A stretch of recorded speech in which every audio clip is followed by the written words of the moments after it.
Later, Kwame Nkrumah Memorial Park formally opens with a target to attract 1 million tourists annually.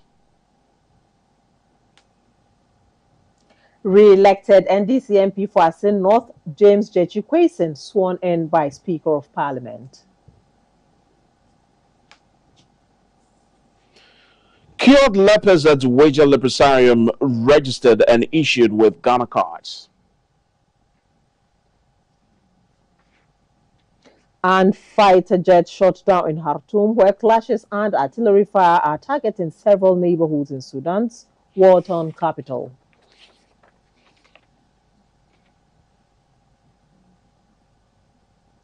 Good evening. This is News Hour right here on GBC News and on GTV. My name is Jonathan Thompson. I am Rahmatu Mahmoud Jawando. You can also join us via Facebook at Ghana Broadcasting Corporation. Good evening. We must not lower standards because tourists have options, and we must work harder to make Ghana the hub of tourism in West Africa, says the president. Opening the Kwame Nkrumah Memorial Park in Accra, President Akufo-Addo charged the Ministry of Tourism to ensure that tourist visits to the park increase to 1 million annually from the current figure of 90,000. We bring you that story later. Now, if all goes well, the registration of children between age 0 and 6 months and issued with national identification numbers will begin this month. This process will ensure that new babies in the country are registered at birth. Vice President Dr. Mahmoud Bawumia disclosed this at the registration and issuing of Ghana cards for cured lepers at Weija Leprosarium in Accra. Dr. Bawumia said the Ghana card is a critical document of inclusion and therefore the decision to capture children at birth as well as marginalized people such as cured lepers. So far, the National Identification Authority (NIA) has registered more than 17.4 onto the National Identification Authority database. It says there are about 2.5 million Ghanaians who are yet to be registered for the Ghana card. The Ghana card is gradually becoming the primary document for all kinds of transactions in the country. From data as at June 2023, the card had been verified 120 million times, hence the decision to start registering cured lepers in the country. The process was started with those at the Weija Leprosarium, but will capture all cured lepers in Ho, Wa, Kokofu and Nkachina. Registering the cured lepers has become critical because they are often excluded from many of the transactions that require the use of the Ghana card. About 50 of the cured lepers came forward for the exercise. Due to the challenges with their limbs, the system captured their iris, facial and ears. Reverend Father Andrew Campbell is the founder of the Lepers Aid Committee. And I hope and pray that the Lord will bless you, for this wonderful deed, because they've really been troubling me. Father, when are we getting the Ghana card? When is the Ghana card come? Especially Mr. Agri. Mr. Agri was always after me to get this. So I want to say you're all very welcome. Your Excellency, you're very welcome to come along today. And all the visitors, we say you're very welcome. Thank you for coming, and God bless you all. Amen. Another category of the population to be captured onto the NIA database are newborn babies. Executive Secretary of the National Identification Authority, NIA, Professor Ken Adjimanatefa, said the process will start this month. We are beginning this month registering Ghanaians aged 0 to 6 and issuing them with unique ID numbers, Ghana card numbers, alongside the birth certificate numbers. To this end, we are working with the Registrar of Births and Deaths Registry and with the Ghana Health Service to ensure that children born from age 0 are given the unique number tied to their mother's identity or that of other parent. And when they are 6 years old and their biometrics are fully developed, then we issue them with the actual Ghana card. Vice President Dr. Mahamadou Bawumia said the Ghana card is a critical document for verification and inclusion, the reason every Ghanaian must register for it. Ghana card is going to be needed for day-to-day life in Ghana, whether you are looking for healthcare, education, banking services, jobs, business registration, passports. I mean, so many users will require the Ghana card. And so if you do not have a Ghana card, you soon find yourself excluded in access to so many critical services. And this is why we're here to make sure that the lepers are not excluded. 50 cured lepers are expected to be registered in Ghana. Those in Ho, Wa, Kokofu and Nkanchina will have their turn soon.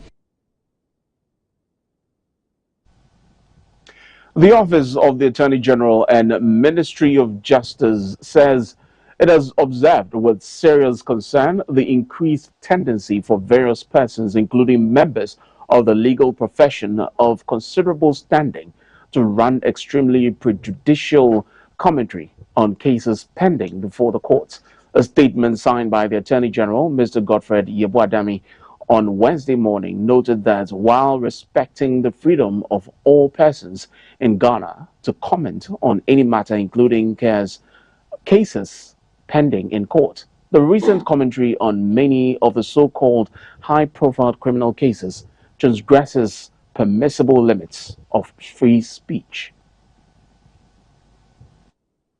The statement, cases which have been the subject of public commentary include the Republic versus James Jachikwason, the Republic versus Dr. Stephen Opuni and 2 others, and the Republic versus Kaisel Atuforsen and 2 others. The Attorney General reminds Ghanaians of the principle of equality of all persons before the law enshrined in Article 17(1) of the Constitution, which provides that no person living in Ghana, citizen or non-citizen, is above the laws of Ghana. The statement says the Attorney General's constitutional responsibility for the initiation and conduct of all prosecutions of criminal offences implies a duty to prosecute a crime committed in Ghana after proper investigations have been conducted, irrespective of the political, race, colour, ethnic, religious, economic and social status of the culprit. The statement further says state attorneys assisting the Attorney General in the performance of this hallowed constitutional mandate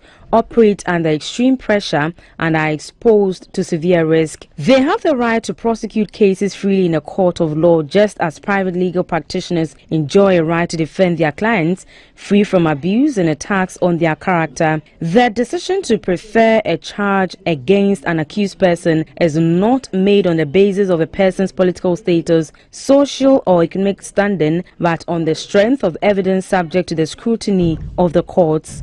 An acquittal of a person by the courts does not imply malice on the part of the Republic in the filing of a charge. The perception that a crime committed by a person of high political standing in society should not be prosecuted is dangerous for society and must not be countenanced. Mr. Yeboah-Dame observes that many of the recent comments by various persons on some criminal matters, particularly those mentioned earlier, clearly exceed the bounds of acceptable speech as they seek to disparage prosecutors in the eyes of the public and frustrate prosecution of those cases. Some of the comments are orchestrated to pervert the course of justice and or prejudice the fair hearing and determination of the cases. The Attorney General finally cautions that no immunity is conferred by a person's position in Parliament, the judiciary, traditional authority, the bar, or any official position from the consequences of an interference in the administration of justice or an attempt to overreach a judgment to be delivered by the court in any matter.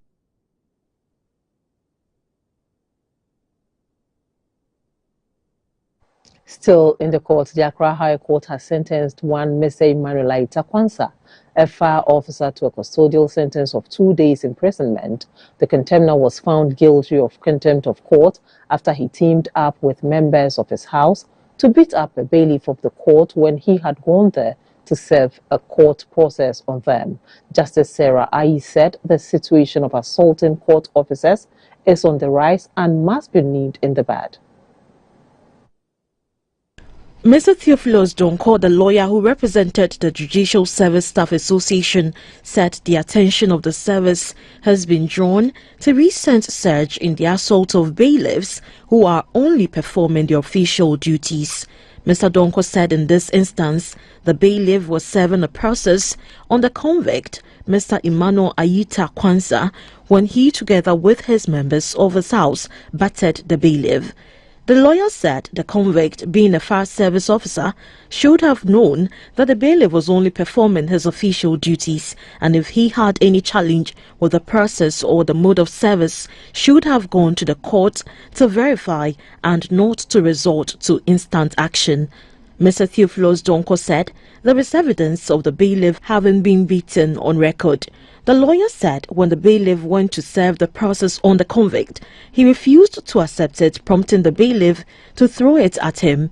The action infuriated the fire officer, who then took matters into his own hands, claiming the bailiff should have served the process on him in his office. Mr. Theophilus Donkor consequently prayed the court to impose a custodial sentence on the fire officer to serve as a deterrent to others. Justice Sarah Ayi said the convict failed to justify his action and subsequently sentenced him to 2 days in prison.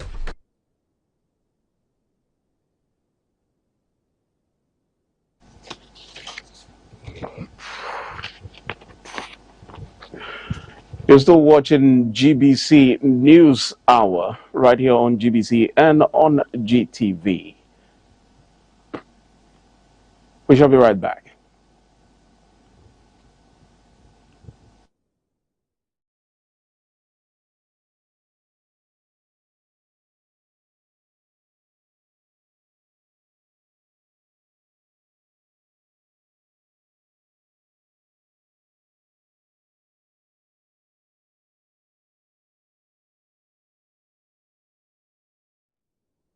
Broadcasting Corporation have begun discussions to find common areas of cooperation. In Accra on Tuesday, the leadership of Prudential Bank was the GBC to officially introduce its new managing director to the management. On the discussion table was the possible collaboration for a win-win situation to ensure growth and improve the good relations between the two. The Director General of the Ghana Broadcasting Corporation, Professor Amin Al-Hassan, talked about the various channels of GBC which are available for promotion of products and services. Owing to the huge task of public service broadcasting, Mr. Al-Hassan made a case for the payment of the TV license. You don't pay TV license because you watch GTV. You pay TV license to enable the public service broadcaster provide the same content you enjoy in the city to all Ghanaians resident in every corner of the country. Together, we build a family of values called Ghanaian. And that is our duty, is to sell Ghana to everybody. Otherwise, if you don't, communities on the fringes of the country soon identify with values across the border. And that affects the integrity of the national community called Ghana. And that is our primary objective. The Managing Director of Prudential Bank, Mr. Bernard Apiajibi, said in the midst of government's domestic debt exchange program, his bank has developed a strategy in the interest of its customers. We have a lot of innovative products and services coming up, and between now and the end of December, you will definitely be hearing from us. We will make sure that you become the first point of call because, of course, once we have you on our side, we know that you amplify our products and services to the rest of Ghana. The Acting Director of Television at the Ghana Broadcasting Corporation, Mr. George Lumuti, said as part of its 88th anniversary, the corporation is giving a mouth-watering package to its customers and urged the bank to come on board. Prudential Bank, a leading Ghanaian bank, is in its 27th year.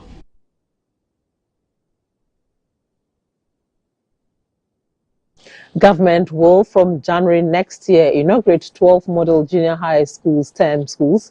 About 120 kindergarten STEM schools would also be built to encourage critical thinking and innovation among children right from their formative years.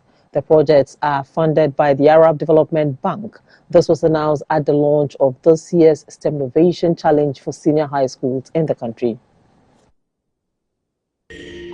STEMnovation, an acronym for science, technology, engineering and mathematics, STEM and innovation, is a platform for the youth to explore, experiment and create through critical thinking and teamwork using technology.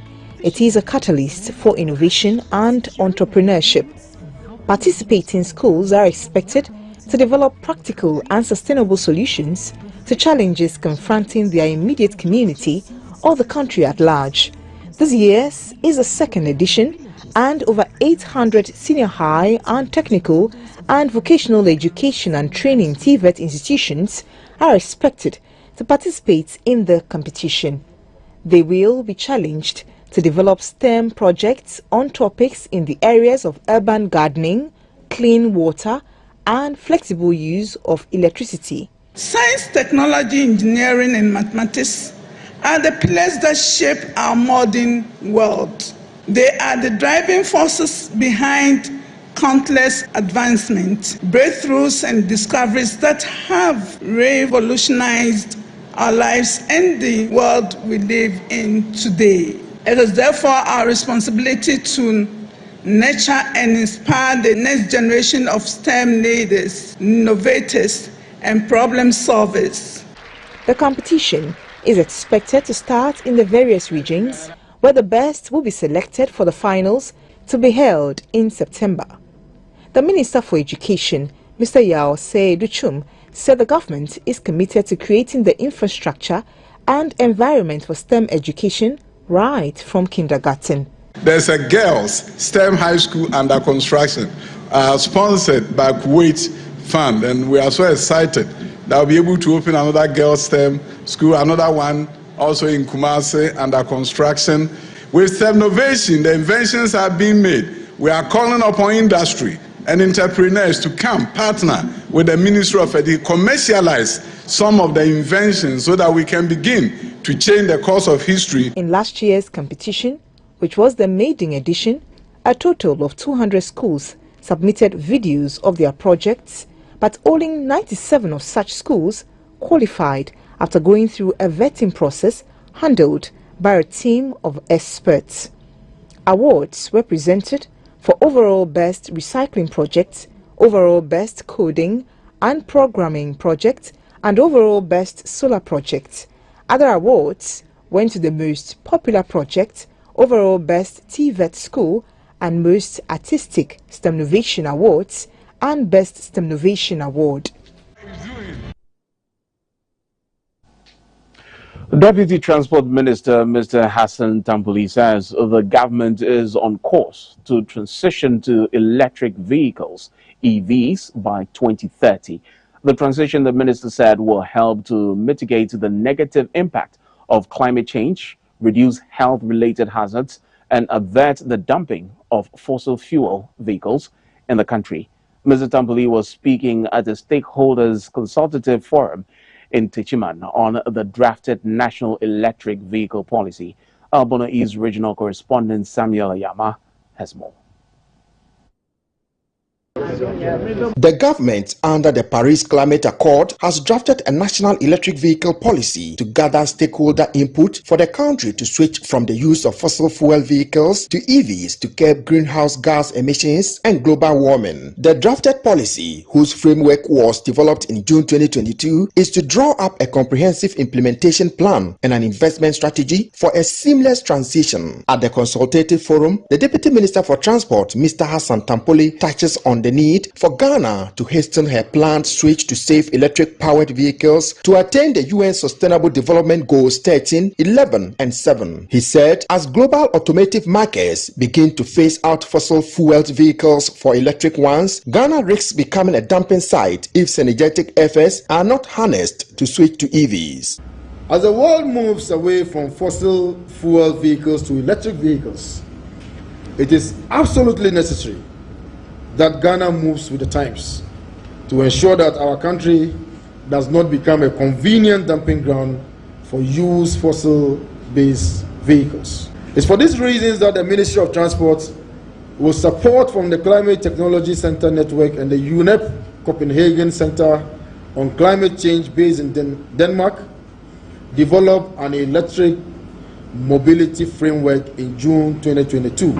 On measures taken by government to meet its climate change targets under the Paris Agreement, the Borno East Regional Minister, Mr. Kwesi Adujan, assured that the country's commitment to adopt EVs will lead the entire continent into clean and sustainable energy production and utilization. By participating in this consultative stakeholder meeting and supporting e-mobility, you all will contribute to reaching the aims of the Paris Agreement to decarbonize the transport sector.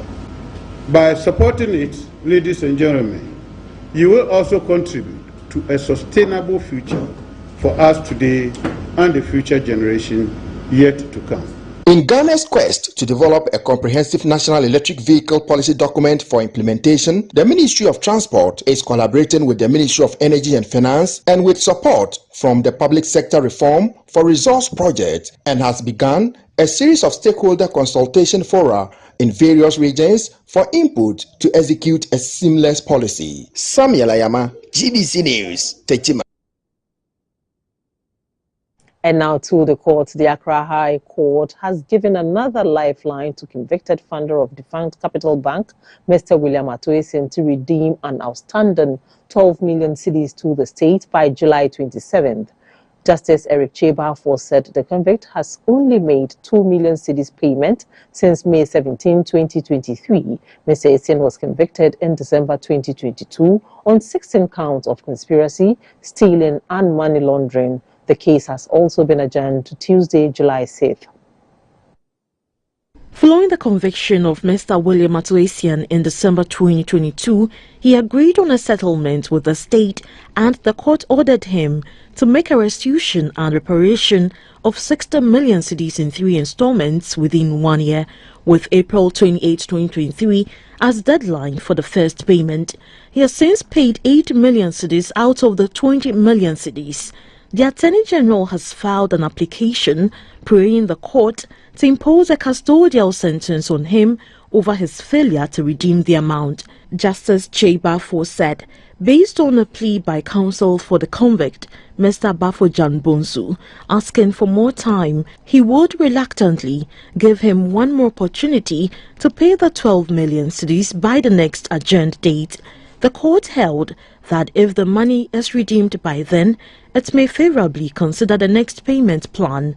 Justice Chebafor said he has no pleasure committing Mr. Etienne to jail, but would be compelled to apply the law. The defense counsel said the confiscation of the convict's passport has become an economic challenge because it has hindered his movement. He therefore pleaded with the court to allow him to file a motion to have the passport released to the convict. The court, however, said it is a criminal matter and there is no guarantee that the convict will return to the jurisdiction if his passport is released to him and allowed to travel. Justice Chebafor said another lawyer has written to the registrar of the court informing him that a property at Prampram in the Greater Accra region belonging to Mr. Etienne, which has been deposed, has also been liquidated to settle monies in another case. The Deputy Attorney General, Mr. Alfred Tuayeboa, said the state will oppose another attempt by the defense to have the convict's passport released to him. The news is coming to you live from Broadcasting House, Kanda, and Jonathan and Tim Dark is translating the news into sign language. We'll be back shortly after this break. Don't go away.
Welcome to the business segment brought to you by Kind Courtesy MTN, wherever you go.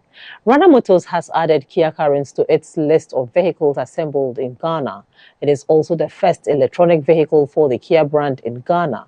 At the launch, the Chief Operating Officer of Rana Motors, Mr. Kasim Odeimat, said the new Kia Carens is a spacious family vehicle with a low-consuming with 1.5-litre engine to give customers value for money. Kia Carens, which is the latest addition to the Kia lineup in Ghana, offers a class-leading feature of cabin space with 3-row seating comfort in 7-seater carry-all family's adventure. The Kia Carens also has the dimension of 4,540 mm long, 1,800 mm wide, and 1,708 mm tall, which gives the car a strong road presence. Also, it has a 2,780 mm long wheelbase, which makes the car more stable at high speeds, which offers a supreme safety and, according to Rana Motors, is very affordable. The Kia Carens comes with class-leading robust 10 high safety features. At the launch, the Chief Operating Officer of Rana Motors, Mr. Kasim Odeimat, said the Kia Carens is to meet consumers' needs, especially that of big families. Also, when it comes to the safety features, you have a lot of safety features in the vehicle, also, which makes a lot of sense since it's a family car. Of course, you have the airbags, you have the Isofix child lock that you can use for the child seats in the second row. You have downhill brake control, you have hill start assist control, you have vehicle stability management, you have electronic stability control, manual speed limit assist, ABS anti-lock brake system, parking assist, and a rear view camera for parking assist as well.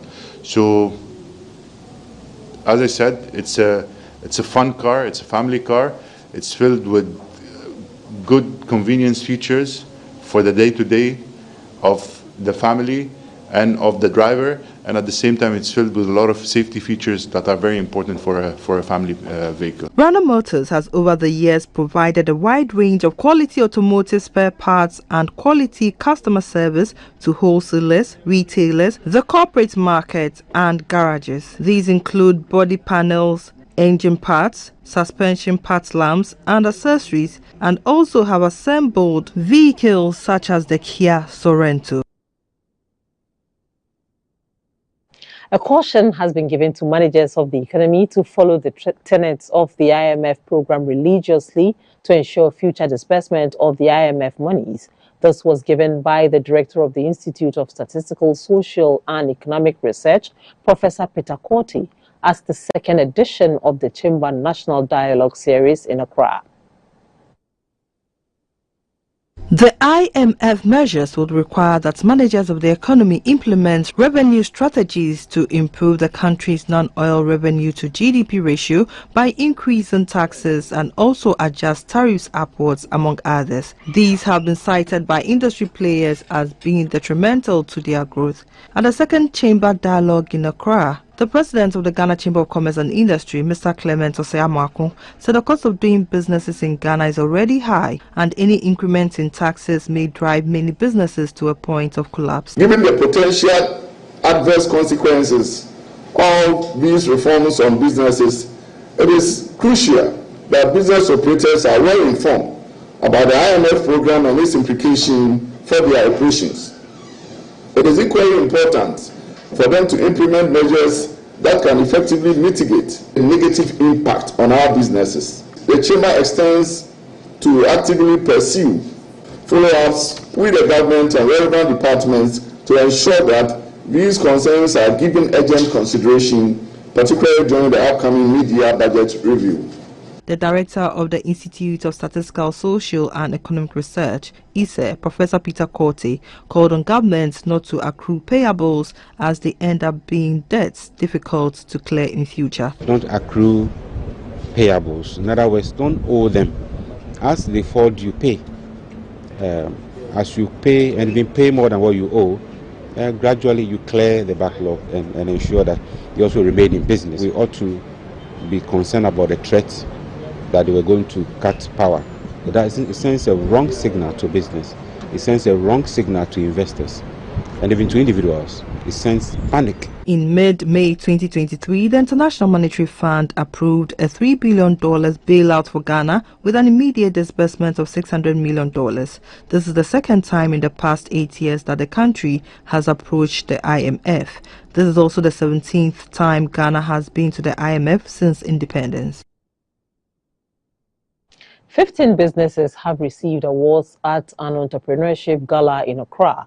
The WIDU Ghana Awards applauds entrepreneurs for creating sustainable businesses and employment opportunities with the support of funds received from relatives in the diaspora and additional funds and business coaching from the project. Project Employment Development in Africa with the Diaspora, WIDU Africa, is an initiative of the German Federal Ministry for Economic Cooperation and Development implemented by GIZ. WIDU Africa uses remittances from the diaspora to improve employment and income potential in 6 African countries, including Ghana. At the ceremony, the German ambassador to Ghana, Mr. Daniel Crew, said the WIDU Africa project serves as a platform to strengthen the connection and collaboration between Europe and Africa. Your investment will only materialize in success if the framework of doing business in Ghana is set right and the overall economic conditions are favorable to growth. And that is our common aim when we are in talks with the Ghanaian governments, when we are in talks with the IMF, with the World Bank and other institutions. It is how can we help to get Ghana back on track, on path of economic growth and recovery. This is what we are working on.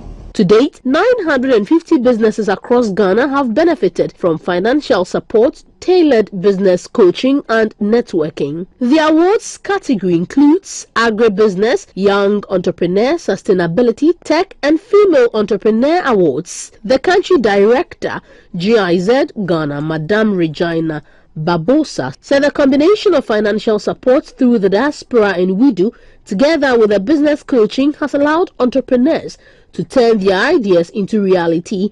The chief executive of the Ghana Enterprises Agency, Mrs. Kosi Yankee Aye, said the agency is happy to see the transformation of which the GEA has supported over 525 of the over 900 businesses across Ghana. We were part of that design of WIDU, and I wish we could do so much with WIDU and so many more.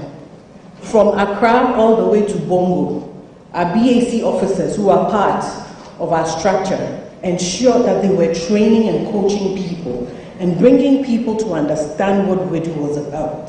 That it wasn't only about remittances for frivolous or for consumption, but really it was for them to transform their businesses and bring hope to the families they had left behind.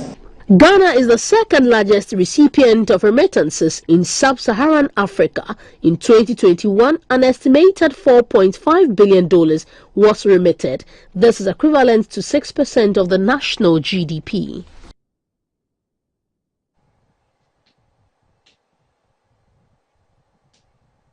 That's all in the segment brought to you by kind courtesy MTN, everywhere you go.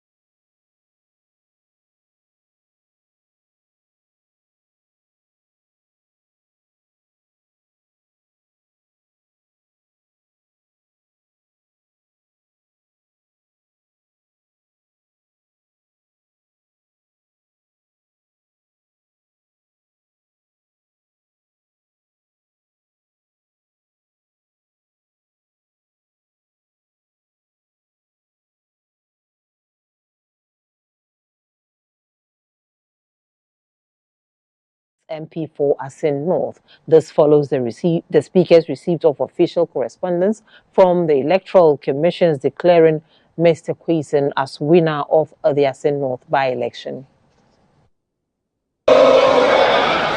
It was all joy as the re-elected Member of Parliament for Asin North, Mr. James Gyakye was sworn in. This jubilation was, however, one-sided, as most members of the majority were absent during proceeding. The minority MPs, all clad in white, sang and chanted victory songs for their colleague. Present were former President John Mahama, his running mate, Professor Nana Jane Opoku-Agyeman, and the rank and file of the National Democratic Congress. The public gallery was equally flooded with chiefs, elders, and people of Asin North constituency. Mr. Kweson's election victory comes after the Supreme Court's ruling on May 17, declaring his previous election illegal and stopping him from holding the position. He has, however, successfully reclaimed his seat in a by-election held on June 27 with 17,245 votes, representing 57.56% of the valid votes cast. Before he was sworn into office on Tuesday, July 4,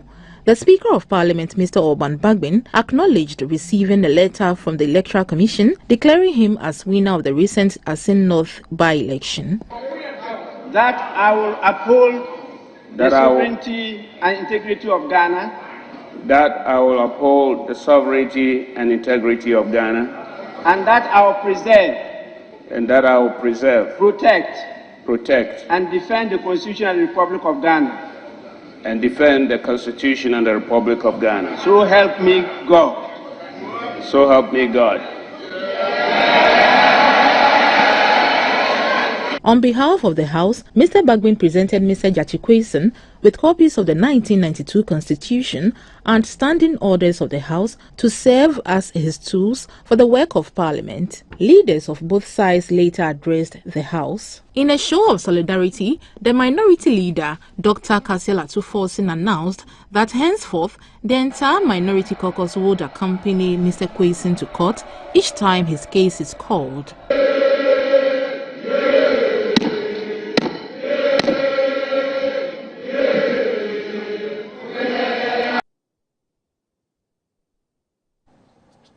The Criminal Division of the Accra High Court, presided over by Justice Mary Mame Yanzua, has adjourned to Thursday, July 6, 2023, for lawyers of James Gyakye to move an application for stay of proceedings filed earlier by the Member of Parliament for Asin North constituency. Justice Yanzua adjourned the matter after she announced to the court about a letter received from Parliament informing the court of the swearing-in of the MP-elect for Asin North on Tuesday. Lawyers of Gyakye are appealing against an earlier decision by the High Court on Friday, June 23, 2023, which dismissed an application for variation of court hearing on his criminal case. Member of Parliament for Asin North were expected to move an application for a stay of proceeding pending the determination of an appeal at the Court of Appeal challenging the High Court's ruling for its criminal trial to be heard on a day-to-day basis. Mr. Chacho Chikata, the lawyer for the accused, told the court that his client was being sworn in as a Member of Parliament, the reason for his absence in court. Mr. Chikata then asked the court to adjourn the application to Thursday, July 6, 2023, by which time they would have handled other related court issues and have the accused in court. Deputy Attorney General Alfred Chiayeboa, who did not object to the request by the defense, said the state was aware of the pending ceremony in Parliament and considered it a national assignment. Justice Mary Yanzu granted the request and subsequently adjourned the hearing of the application to Thursday, July 6. The Minority Caucus in Parliament also announced that aside Mr. Gyakye, they will equally absent themselves from the House whenever the case of the minority leader Dr. Cassiel Atu-Forson, Mr. Collins Dauda, and any other colleague of theirs is called in court. A recent escalation of a similar unwarranted court cases has seen the Akufo-Addo Bawumia government renew its harassment of our Member of Parliament of Asutifi, the Honorable Collins Dauda, over completely unsubstantiated, over trumped-up charges, thereby confirming that this government will stop at nothing to abuse prosecution and court processes in order to reduce the strength of the minority in this House. However, as a united 137 minority group, restored and re-energized by the good people of Assin North, we wish to serve notice that from here on, we shall march with our colleague Honorable James Dachikwesi to the High Court to lend our unwavering support to him in his criminal trial. And this we shall extend to the court hearings of the minority leader himself, Honorable Atuforsen, Honorable Collins Dauda, and any other member of the minority who is currently being prosecuted by the Akufo-Addo Bawumia government. It therefore stands to reason, ladies and gentlemen, that until the prosecution of our members stops, cooperation with this government and its business will suffer during all such occasions. Our message to the government is very clear. If you touch one, you touch all of us. The government must be clear in dealing with the people's representatives. We have more news ahead. Don't go away.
The Chamber of Independent Power Producers, IPPs, has welcomed the offer from government on the payment of debts owed its members.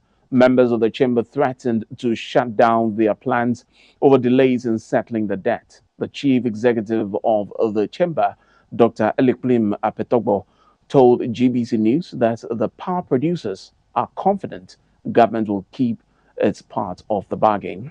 Dr. Petogbo also reacted to the managing director of ECG, Mr. Samuel Mahama's comment on payment of idle plants and excess capacity charges.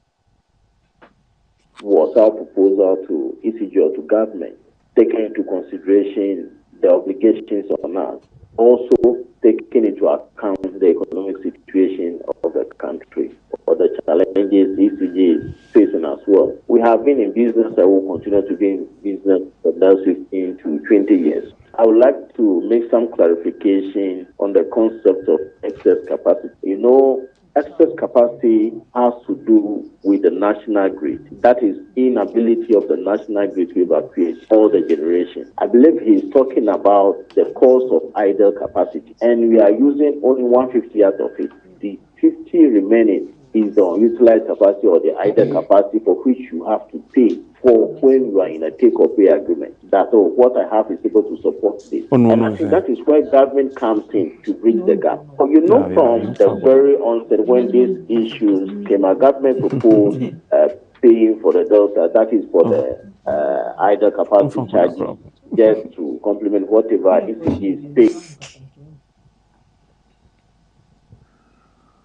The Ghana Atomic Energy Commission is calling for support from government and the private sector to develop its nuclear technology for industrialization.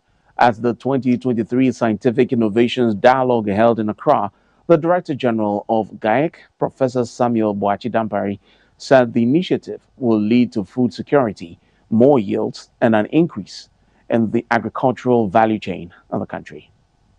Session was an opportunity for the Ghana Atomic Energy Commission, GAEC, to share details of some of its work. The Scientist Innovation Dialogue had experts, researchers, scientists, policymakers to prescribe solutions to critical areas of the economy. Energy in addressing food security and the cancer challenges in the country. The concern was on the lack of infrastructure, funding, and investment to support research works. Management of Binari is supposed to move out with these varieties, and we have started multiplication of these varieties. Some farmers have come for some of them. The challenge is the land that we have in GAEC. We don't have enough land to multiply. Speaking on the theme, Harnessing the Power of the Atom for Economic Transformation Through Science and Technology, Director General of the Ghana Atomic Energy Commission, Professor Samuel Boachi Dampari, said with adequate investment, atoms have the potential to fight several cancers. With science, we can achieve much when it comes to economic transformation. And when you are talking about this, then you don't have to leave nuclear technique or nuclear technology out. Based on that, we highlighted two of our techniques. That is how we can use nuclear techniques for food security issues, and then how we can also use nuclear techniques to address cancer challenges. That's cancer management and treatment. The consensus was for stakeholder engagement to adopt technologies developed by the Biotechnology and Nuclear Agriculture Research Institute, BNRI, and the Ghana Atomic Energy Commission, GAEC, to deal with cancer risk associated with agriculture. And that's all for the energy news. Stay on. We'll be back with more.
Welcome to the health segment brought to you by Kind Courtesy to Binko, producers of Lovat. Kenya Demographic Health Survey indicates that over the past decade, growing numbers of women in Kenya have been opting to have fewer children. The recent data also shows that the fertility rate, meaning the number of children born, has declined from 3.9 children per woman in 2014 to 3.4 children in 2022. That means it is highly likely that a woman aged between 15 and 49 in Kenya these days will opt to have 3 children instead of 4. In 1989, women of this childbearing age had also many as 7 children. Health experts say the increased access to family planning methods have reduced the total fertility rate. More women are also delaying childbirth in search of higher levels of education. According to the reports, the increase in cost of living in the country has also affected childbearing choices. But the government says Kenyans should not worry, since the country's population will continue to grow based on the findings from the Kenya Demographic Health Survey.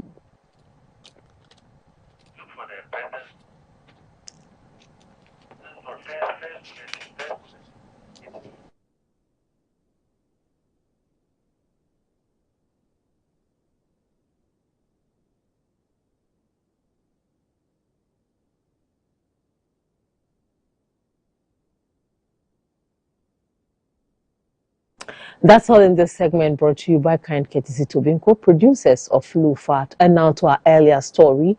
We must not lower standards because tourists have options, and we must work harder to make Ghana the hub of tourism in West Africa, says the president. Opening the Kwame Nkrumah Memorial Park in Accra, President Akufo-Addo charged the Ministry of Tourism to ensure that tourist visits to the park increase to 1 million annually from the current annual figure of 90,000. To the Kwame Nkrumah Memorial Park before July 19, 2022, when the renovation and modernization project kicked off, met it in the state.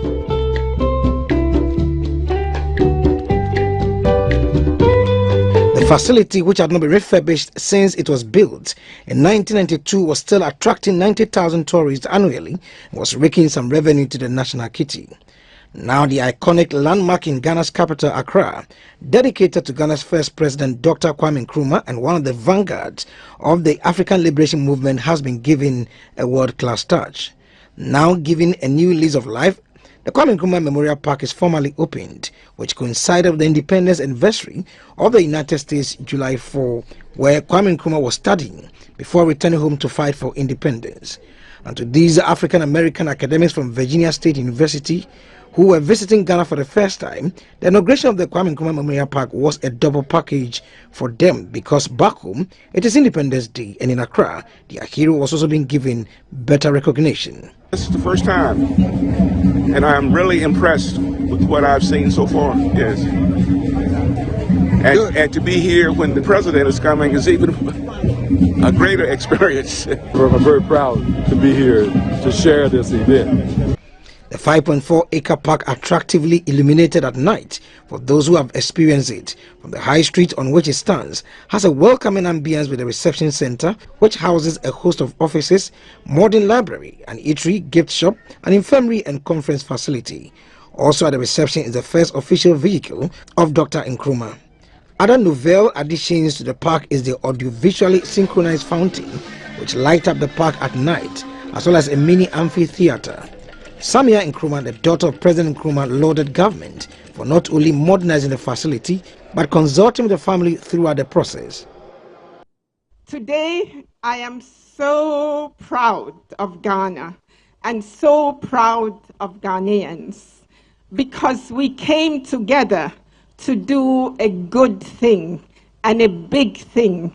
We are honoring one of our own, one of our fathers, one of our ancestors, our dear father, Osagyefo Kwame Nkrumah. Redeveloping the Kwame Nkrumah Memorial Park, valued at $3.5 million, the cost of which was borne by the World Bank. The country director of the World Bank, Pierre Laporte, said the bank was glad to be associated with the project because it will help in Ghana's drive to transform its economy. The World Bank is very thankful for this partnership over the last 5 years, and we look forward to greater collaboration in the future. Let me say a few words about select aspects of the tourism development project. This $40 million 5-year project has positioned the tourism and hospitality sectors as key drivers of social and economic development in Ghana. The Minister for Tourism, Mohamed Awal, said government is working on other tourist sites across the country. Very soon, the Du Bois Center will be modernized. Next year, the Osu Castle will be modernized. And we are going to link all this, Kwame Nkrumah Park, Osu Castle, Museum, George Padmore Library, and National Museum, with the forts and castles, to make Ghana the heritage attraction in Africa. The global diaspora like history. Those in America and the Caribbean would come here to celebrate our culture and our diversity. President Akufo-Addo, the drive to give a facelift to the Kwame Nkrumah Memorial Park forms part of government's drive to make Ghana a go-to destination in terms of heritage tourism in Africa.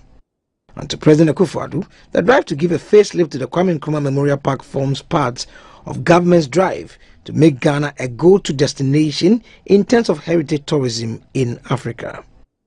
Museums and other tourist attractions are the living energies of culture and history and represent the very essence of a people. It is thus important that they are kept in the best possible shape to attract domestic and international visitors. Our heritage sites have the potential to inspire the development of the creative arts industry and to help enhance sustainable development. The strategic plan of the Tourism Ministry is an indicator that Ghana should, within the next 5 years, scale up its revenue from tourism to $6 billion. Edward Nyakun, reporting for GBC News.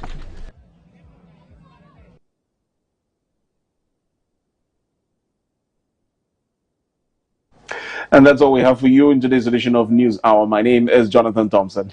I am Rahmatu Mahmoud Jawando with Jonathan and Tim Daukun, who translated the news into sign language. Thanks for your time. Good evening.